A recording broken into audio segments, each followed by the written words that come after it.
মেয়েটা মিথ্যে কথা বলে। মিথ্যে কথা বলে? মেয়েটা হয়তো লেখাপড়া জানে। আরে লেখাপড়া, হ্যাঁ ঠিক ঠিক ঠিক। আমাদের সাইনবোর্ডে লেখা আছে চম্পকনগরের পাশে হচ্ছে আমাদের বাড়ির সংখ্যালঘু। মেয়েটা পড়াশোনা জানে, আমাদের সাইনবোর্ড পড়ে মানে ও ভেবেছে যদি চম্পকনগরের কথা বলি তাহলে আমাকে ছেড়ে দেবে। তুমি সত্যি বলছো তুমি চম্পকনগরের? বেশ, তুমি যখন বলছো চম্পকনগরের কুলবধূ, তাহলে বলো তোমার স্বামীর না তোমার শ্বশুরের নাম কি? আমি আমার শ্বশুরের নাম কি করে বলবো বলো? কেন? আমি কি তার পুত্রবধূ? তুমি আকারে বলো। বেশ, আপনি ইঙ্গিতে বুঝিয়ে নিন। অবশ্যই। অপলক তার মাঝে রয় পূর্ণিমাকে করিল ভয়। আলোক তার মাঝে রয় পূর্ণিমাকে করিল ভয়। আরে শিরোনামে শ্বশুরি সদা বড়।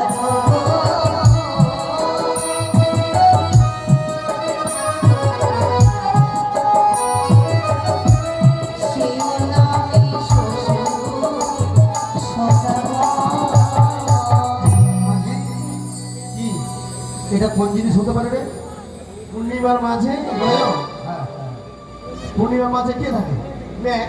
হ্যাঁ, আমাদের মেঘ হয় না? দেখবেন পূর্ণিমার সময় যদি মেঘ ওঠে কত সুন্দর লাগে না দেখতে? আরে দাদা সেই কথা বলনি, তারার মাঝে নয়, পূর্ণিমাকে পূর্ব ভাগে উদয় হয়। ও চাঁদ চাঁদ। হ্যাঁ চাঁদ।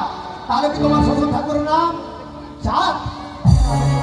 ওই চম্পানি ওই সার আমারে হলো শ্বশুরি সদা।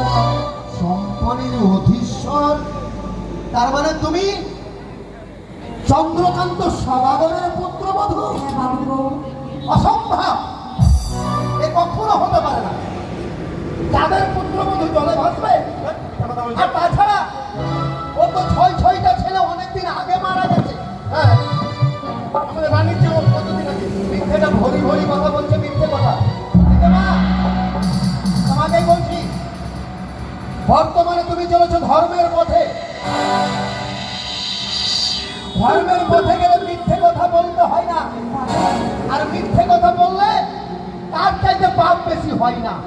না বাবু, আমি কোনো মিথ্যে কথা বলছি না। তুমি সত্যি বলছো? হ্যাঁ তুমি চাঁদের কুলবধূ? হ্যাঁ, ঠিক আছে, তুমি যখন বলছো চাঁদের পুত্রবধূ, তাহলে বলো তো তোমার শাশুড়ি মায়ের নাম কি? আমি হলুদ রঙ বরেণ ভয় মা বলের বনে বিজয়। হেডফোনটা দিস তো। আমি হলুদ রঙ ভয় আমার কলেজ দেখালে কিনা তুই পাগল হয়ে যাবি। আমি শিরোনামে তাতে বেরিয়েছে না মেসেঞ্জার। মারে গো।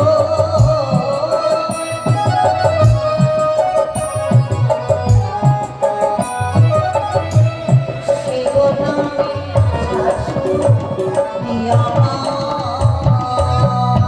হলুদ বরণ হয়ে মা বন্ধের কর্ণে রয়, সেও নাম শাশুড়ি তাহার। ও এটা এটা কোন জিনিস রে?